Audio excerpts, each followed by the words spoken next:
Welcome to the Pencilhouse podcast. I'm Jason McClone, founder of Pencilhouse. This is a 3-part miniseries about Pencilhouse's origin story, which is actually a bit of a story about relearning how to write that I'd like to share with you. It is notable that there is some nuts and bolts craft talk that comes up along the way, so I do hope you'll find that valuable as well. This is episode 2 of the origin story. Thanks for the listen.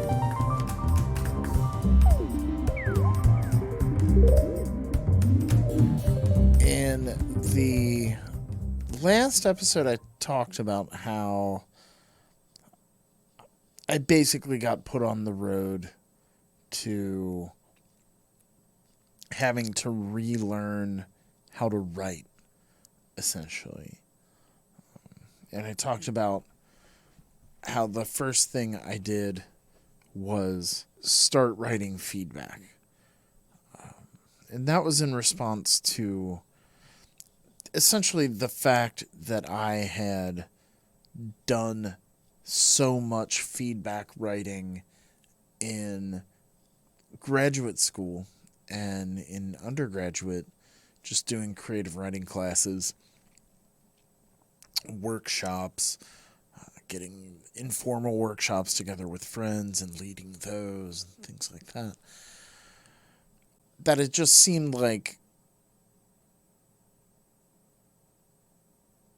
a natural thing to return to, an easy doorway to walk in, just to engage with writing in some way. I thought that maybe engaging with writing in that way would manage to spark something. And I think that it did. I don't know that I would characterize it as direct.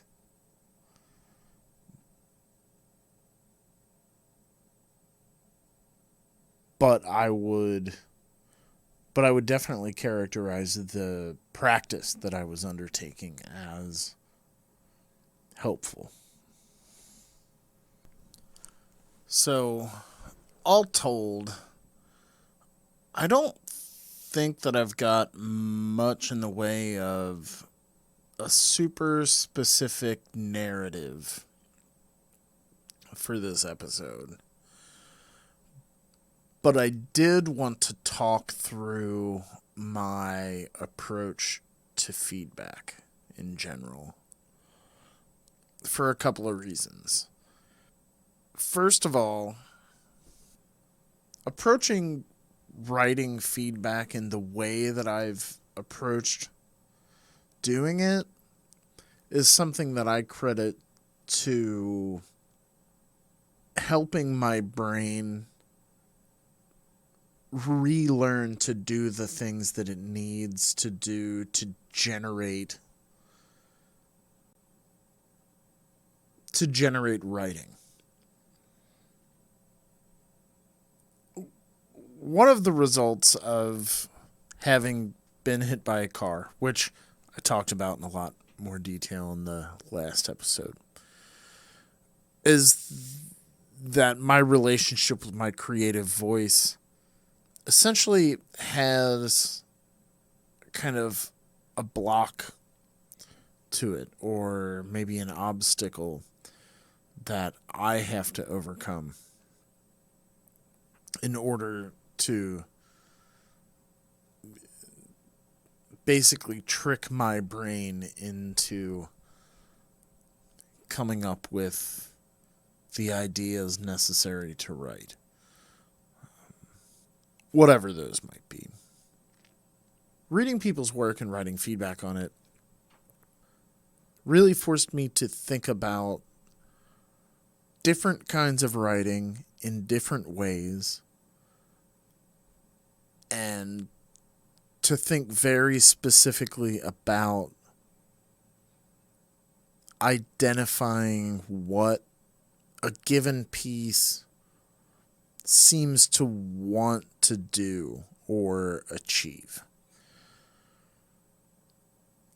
Obviously, this is easier to get a sense of in, say, a small piece, a short poem, for example. But just practicing reading different kinds of writing from different people on a regular basis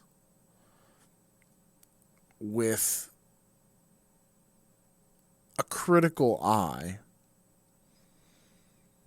and one that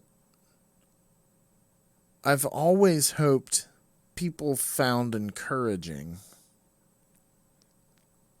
And that was kind of the baseline that I started with as I was really starting to knuckle down on writing feedback for people. I'd say late 2020, early 2021.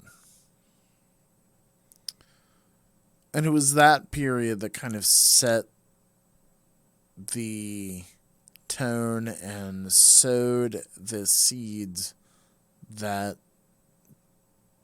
became Pencilhouse. And really, that's kind of all the narrative that there is. For a long time, I've wanted to put together a workshop on how to write feedback. I've got some of my approach built into Pencilhouse's general handbook for feedback and, just in our onboarding materials and stuff like that for volunteers. But I haven't really talked with any depth with anybody about my general approach to writing feedback and kind of how it's informed the way that I think about writing specifically and how it got me back into being able to do it in the first place. So with that, maybe I'll add a little musical stab here to denote that I'm about to go get some notes together, and we'll talk writing feedback here briefly. Thanks. So, before I get into what is basically a scripted workshop that I've been working on, I wanted to talk about a few questions that I found myself asking over time as I was really trying to figure out what I was doing with writing feedback and figuring out what I wanted to do with it, how I wanted to approach it, and how that I was finding myself thinking about writing feedback. So as I was preparing to build out this episode, these are the questions that stood out to me as I reflected. The first of those questions is incredibly probably over simple, and maybe a little bit goofy sounding, and that question is, how do I read? And I mean that in all possible ways. When I say it, I mean, what's the right way to read the given piece that's in front of me? Because every piece is asking to be read a certain way or from a certain point of view or whatever.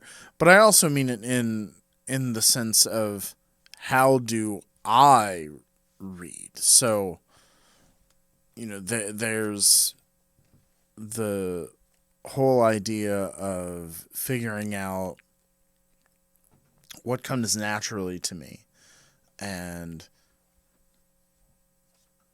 figuring out how to more easily name my tastes for myself, and realize what I'm finding enjoyable or exciting or difficult about a piece and why, and what techniques are lending themselves to that, and so on and so forth. So there's always that big question of how do I read? How is the piece asking me to read, and what am I learning about how I read and what I notice? The next question that occurred to me as I was reflecting on this was just what do I notice, which is pretty leading. What techniques am I looking at? How am I pointing those out? What do I notice about the subject matter or the plot or the arc of a poem or the story underlying. The third question that when I reflect, I find myself asking about writing feedback is what am I trying to do or not do with a given piece of feedback?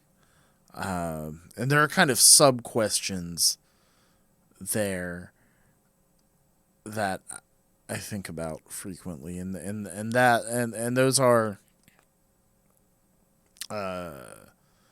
what does the piece seem to want? What does a given poem or story seem to be trying to say? What does it want to say? What is it trying to get across, and how is it succeeding or failing at getting that across? And intent can be difficult. I don't frequently think about what intent is because I'm trying to do my best to default to what does the story seem to be saying. The other sub question there is, and this is more of a self check, is my taste getting in the way? I really try to not bring my preferences to the table as best I can. And then the last question is totally selfish, and that is, how can writing feedback make me a better writer? And I do my best to try to ask that each time that I sit down with a critique. And frequently the answer to that question is repetition.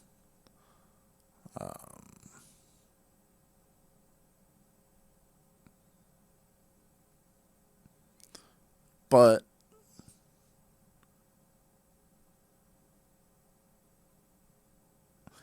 it's always fun to come across something new and something different in a piece that is approached in a way that is novel or awesome, or sometimes things that fail spectacularly are so ambitious and,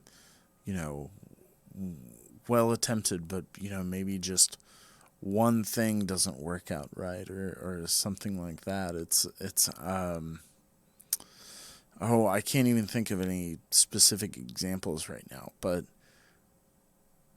there's so much happening in writing that's not even published or even close to published, that's super interesting and fun, that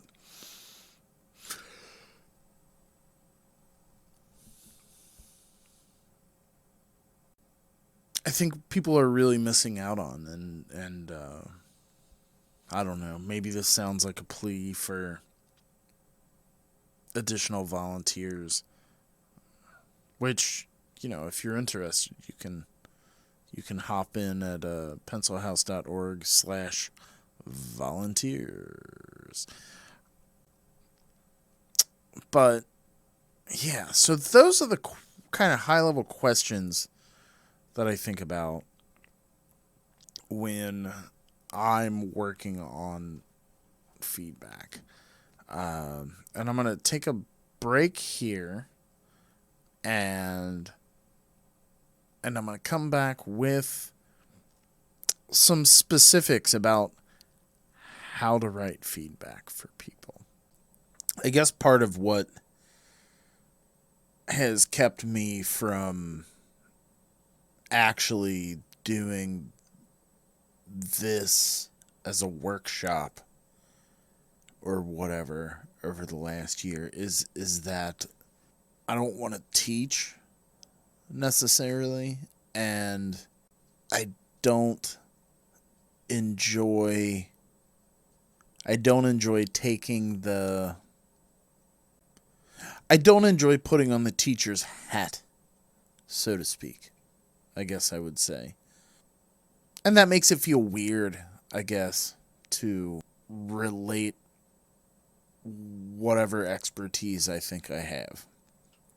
So, if you'll allow me the indignity of muscling through my imposter syndrome, I'd sure appreciate it as I go through how I approach writing feedback and my overall approach to and thoughts about it. And the big thing that I think about first is that, and I think I pointed this out earlier, just that feedback is a learned skill. And that seems pretty self-evident. It's kind of an aphorism, I guess. Certainly cliche adjacent, I would say. At the same time, it's certainly something that you get better at with practice, and that goes both ways. The more feedback you write for other people, the more kind of well-attuned you're going to be in terms of understanding what a work in progress is trying to do or be. And by extension, I think thinking of things in that way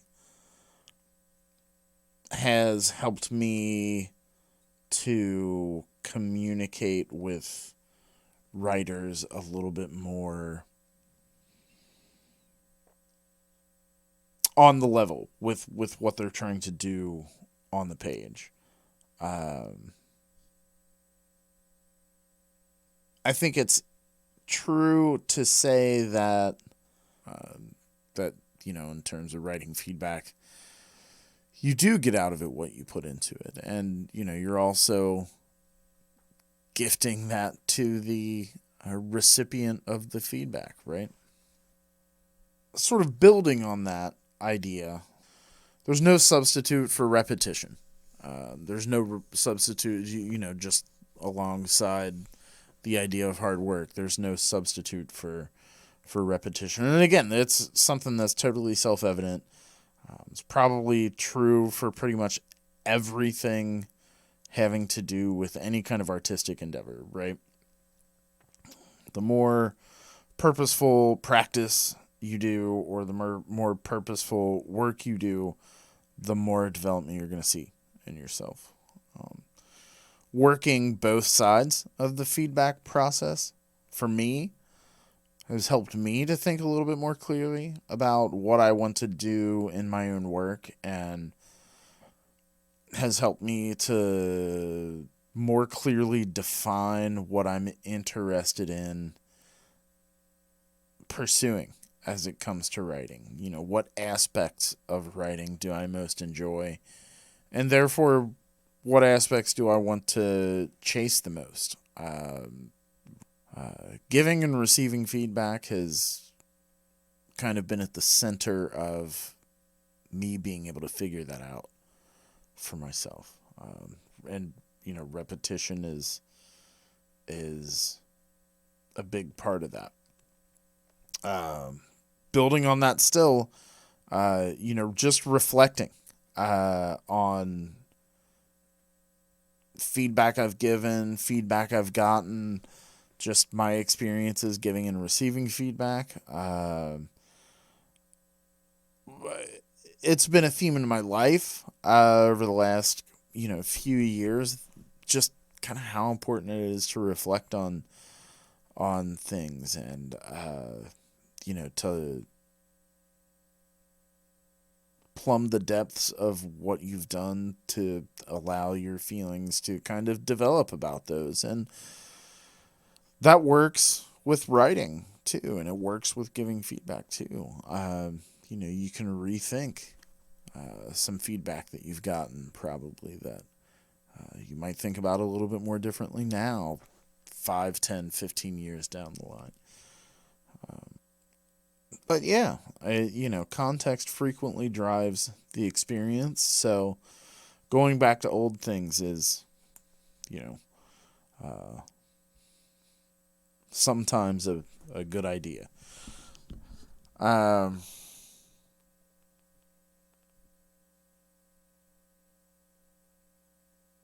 I think about feedback and I think about talking to other people about it,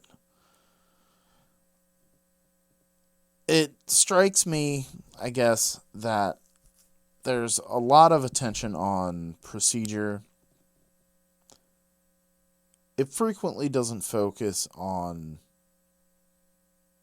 the actual quality of the feedback.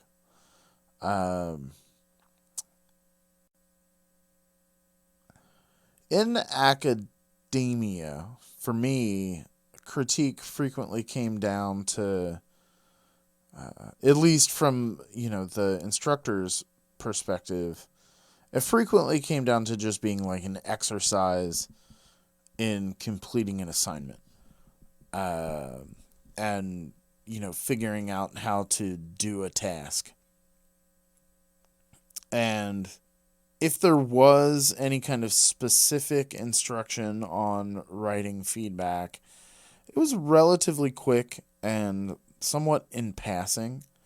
That's somewhat less true for grad school, the MFA that I did, MFA workshops, and, you know, that level of workshops for sure. But even then, the instruction that we got mostly was in the form of handouts with examples, which is helpful. But I think we would have benefited from some deeper talk about it. You know, not all of that stuff is going to resonate with every student, so to speak. In academia, critique frequently came down to just kind of being an exercise for students to do. And it was just part of what we had to do. It was one of the tasks that we had to complete. And there wasn't a lot of time spent on instructing how to write feedback, how to do a deep read such that it's helpful for someone's progress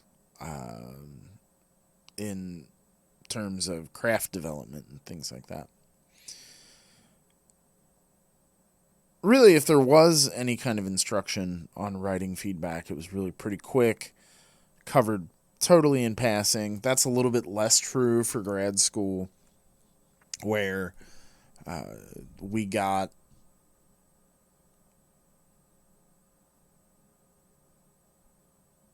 handouts in our syllabus that covered how to write feedback and had some examples and things like that. Um, all of that really is pretty.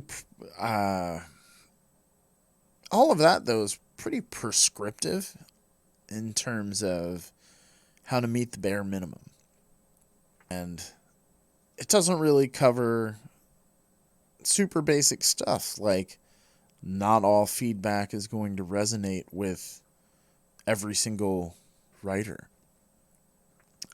Who you prepare feedback for. How do you deal with that? How do you make sure that your feedback resonates and with people?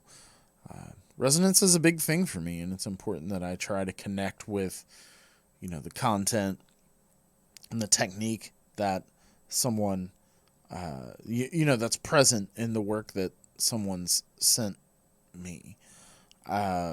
I suppose it's important to me because I didn't really feel like I frequently got that from the critiques that I received.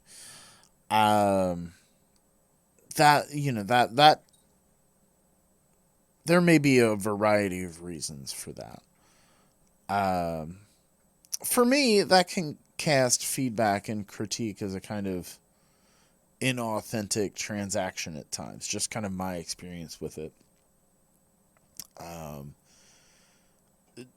that experience, can make feedback feel a little bit more like a turnoff. I don't like that sometimes it feels like a transaction that we're doing just to get a little bit of help on our side or whatever. Um, Internalizing that, I think the best way to respond to that has been to make sure that I try to write feedback that folks connect with more readily and more frequently, and that at least contains something specific that they can apply to either the work that I'm trying to critique or their work in the future. All that said, I think there's tons of room for discussion about what good feedback actually looks like. If this were a lecture of some kind, this would be a great point at which to pause and take questions or open a discussion or something like that. But instead, we're not doing that.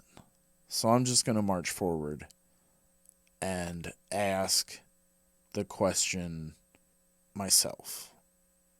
What should feedback look like? How can how can it look? This isn't necessarily just defining good feedback, but just thinking about what feedback is a little bit. Just taking a second to think about that. So when we look it up in the dictionary, which is a thing I hate, by the way. I hate the let's look this up in the dictionary to start the whole dialogue. But I did it anyway. The definition of critique is a detailed analysis and assessment of something, which doesn't really tell us that much. But maybe it changes our point of view of the question a little bit. So what are we doing when we're writing feedback? What should feedback look like? What does good feedback look like? What are we doing when we're writing feedback? We're analyzing and assessing the writing, right? This is another great opportunity for more answers and dialogue. I try to think about this kind of stuff in an overly simple way. That's partially because my brain might overheat. But I break down my thinking about what I'm doing into just two items. The first is that I'm trying to help the creator hone their voice.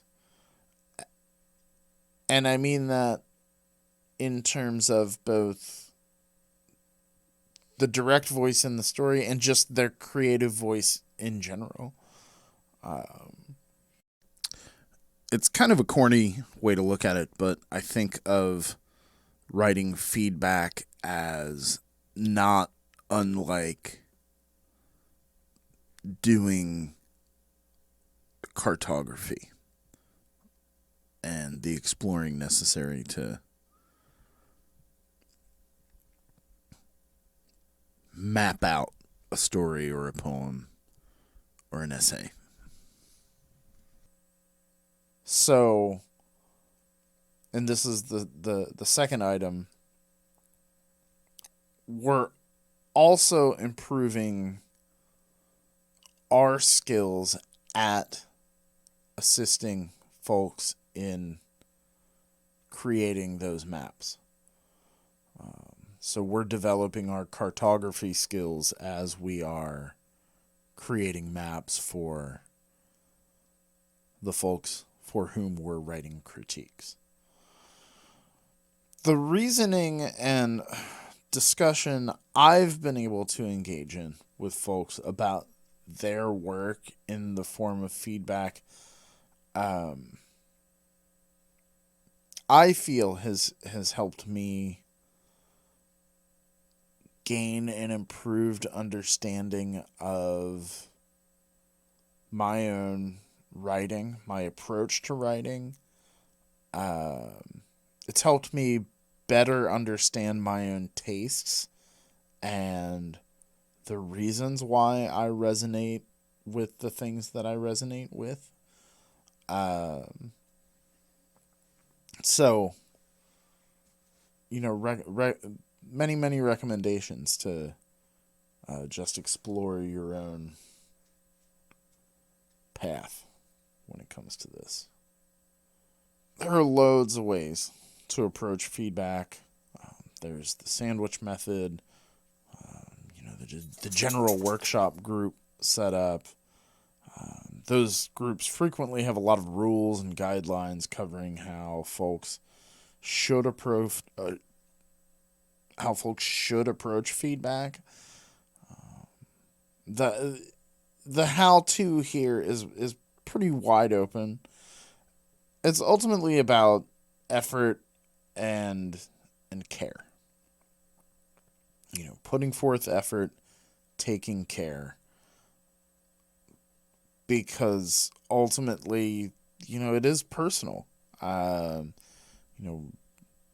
because it's personal, we've got kind of an opportunity to strengthen the writing community by taking the time to actually care about folks' work, no matter what their skill level is.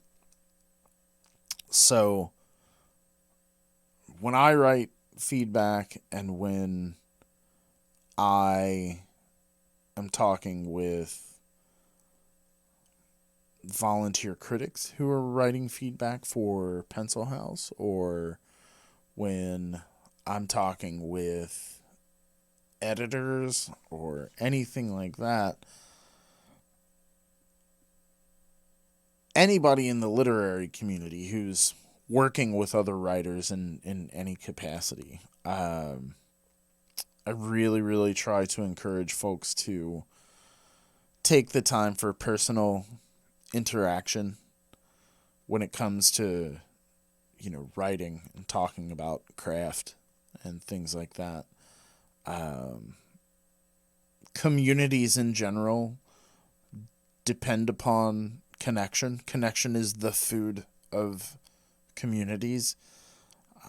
So conferring with others about their work or your work is an important way to maintain the foundations of the writing communities that we belong to. So pulling that idea into feedback, and, knowing that our approach and technique to writing feedback is totally up in the air, that raises a whole host of questions about what's actually important to bring up when we're reading, when we're critiquing. And the answer to that is quality, which we've mentioned before. And I want to say quality supersedes format here. And we can arrive at quality in 100 ways. There's not a defined look for what high quality feedback or even high quality writing looks like, right? The point is there's not really a defined look. Mostly I find that quality tends to be correlated with time spent. That returns us to repetition and, time at the keyboard and butt in chair time. This isn't rocket science, unless you're actually providing feedback for someone writing about actual rocket science or doing peer review work or something like that. Quality supersedes format really is pretty self-explanatory. But I do, in doing Pencilhouse work over time, I've found that I get the best response from writers when I provide both a set of high-level comments alongside a marked up copy of the document with line notes. There's something about that proves you read it and that you took the care, and that you took at least a little bit of time to read the writing. Some folks like to do that digitally, within the confines of like a document or whatever. Usually I like to read with a pen. But just proof that you read somebody's piece frequently is enough to just warm their hearts. As much as that is like going to church and grabbing the church program to prove to your parents that you went to church, it's, if it's enough for somebody, hey man, you've crossed the finish line and you've made somebody smile. That's great. But the point is, a little bit of effort goes a long way. A little bit of specificity goes a long way. Another thing that I like to point out and remind folks of, and remind myself of, just to keep in mind when I'm reading anything, is that it's really, really important to meet a piece where it is. And that can mean a lot of different things. Is the writer a beginner? What kind of advice do they need versus somebody with experience who's trying something that doesn't come naturally to them? Are they just looking for, a last set of eyes on something? Are they just trying to change one line or something like that? There are a lot of things to consider about where a given piece is coming from, what it's been through, and where it's at when you're sitting down to critique it. And sometimes it can be helpful to know that. And if the right, if somebody wants to give you, a, an anchor upon which to sit, as you read, then sometimes that can be helpful, but you don't always get that. Sometimes reading notes can help. Ultimately, writing feedback comes down to one thing, and that's, what do I notice? What is the thing telling me it wants? What does the piece want to be? What does it want to do? What does it want to say? And how am I experiencing that on the page? What are its strengths? What are its weaknesses? How clear is the message? Is it resonating? Things like that are what I'm trying to notice and think about what the techniques present in the given piece are trying to do. And that sounds super specific, but it's not. Thank you for listening to my bullshit. Now's probably a good time to talk in some more specific terms about what feedback should and shouldn't do, as a quick and handy set of guidelines that you can walk away with as you go to become a Pencilhouse volunteer and write feedback to your heart's content. The things that feedback should do are engage directly with the text. Feedback should engage directly with what you're reading. Use the text as its own example. Quote from it, refer to the piece in specifics. Feedback should point out what you notice. What techniques are being used? What patterns are emerging? What are the characteristics of what's on the page? Are there visual elements that are present? What do you think is happening? This is an exercise that you are doing as a reader. So it's worth making it as beneficial to you as you can. That's not to say dive into a 3-page poem and write an 8-page response. That might be overdoing it, but make it beneficial for you too, is my point. Feedback should discuss craft in some fashion in terms of the piece. Feedback ultimately is writing about writing. So discussing technique and approach in terms of the piece is super valuable wherever possible. Both in terms of, proving that you've done the thinking about it by just writing it down, and by giving the writer a window into where their readers' heads are as they're engaging with their work. Good feedback should harbor only good intentions. I don't know why I said that so sing-songy, but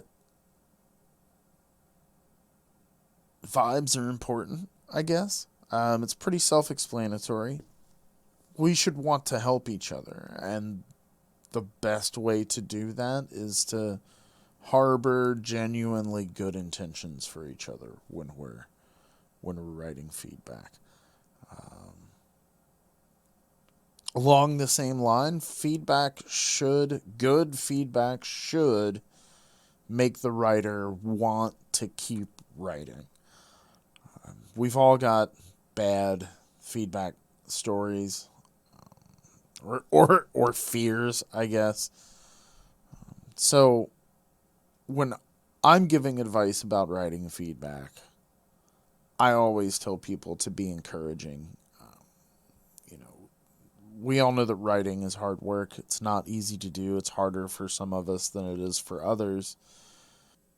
It's important to be on the writer's side as it comes to their writing journey, no matter what stage they're at.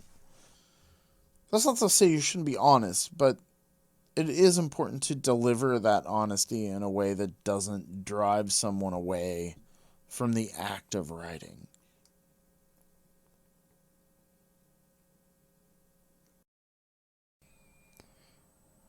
So, things that feedback shouldn't do. Feedback shouldn't deal exclusively with my tastes and dislikes. Um, it's okay to not like something, but you want to explore the why and try to focus on how the work might be improved or what that technique is doing or what that sentence is achieving or not achieving or what technically is happening there. So if something is raising your hackles, so to speak, figure out why that is and discuss that. That's my best. I that's something that I have to remind myself of all the time. Um, and I try to make that come through when I'm writing when I'm writing responses for folks. Another thing that feedback shouldn't do is stop at I didn't get it. Not getting it isn't necessarily always a problem with the writing. The, that's worth exploring and discussing in a piece. If and I frequently don't get things. Um, it's part and parcel of just being who I am, and we are our experiences in a way, right? Um, if there's something that I don't get, being able to articulate why I don't get it is the most likely thing about that situation that is likely to help the writer sharpen that work. So when something's going way over my head, I'm thinking about whether it's a reference that I missed or if the narrator's point of view is situated in a way that I didn't expect or something like that. Um, Writing is complicated. It's hard. It's hard work, and it's complex work. So, understanding why I don't understand likely in the long run helps me to understand. This is either incredibly deep or incredibly stupid. I don't know which. Anyway, moving on. Feedback shouldn't primarily serve to rewrite the piece that I'm critiquing. I've specifically gotten submitter comments expressing distaste for rewrites. Um, it's true that different editors have different styles and approach things differently, and some folks do provide rewrites, but simply providing a rewrite doesn't really do much in the way of craft development. So I don't see much value in just dropping rewrites into people's comments. It's just not that helpful. The last item is that feedback shouldn't speak in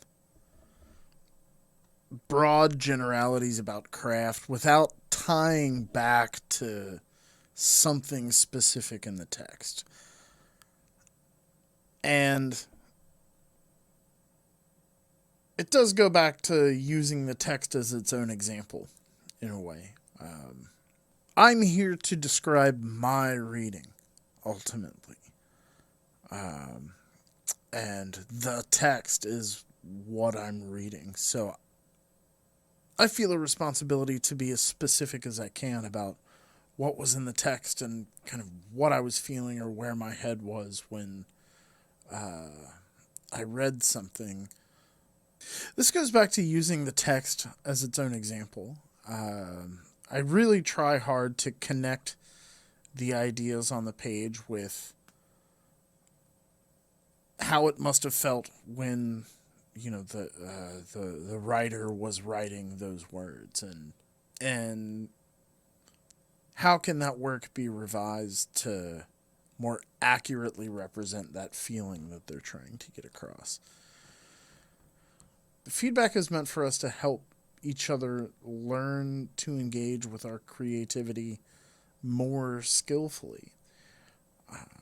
And it's a really great way to just stay sharp. And the best way to stay sharp is with being as specific as possible. If this were a group workshop or something like that, this would be the point at which the class leader might have you pick up a neighbor's piece of writing and write a critique on it or something like that. So I invite you to join Pencilhouse's volunteer critics team if you haven't done that yet. You can join up at pencilhouse.org/volunteers. Or you can just email us at info@pencilhouse.org for any questions that you might have. Shall we roll along to the outro? Toodaloo, champs. So that's a wrap for the second episode in this limited series on Pencilhouse's origin story. On the next episode, let's talk about how I took the next step from writing feedback and shifted into writing, how I had to change my approach, and I'll do my best to kind of pass along a step-by-step breakdown of what I did, how I did it, and where my routine is now, given Pencilhouse and day jobs and everything else. So, let's talk again soon, huh? Sounds good. Till the next one.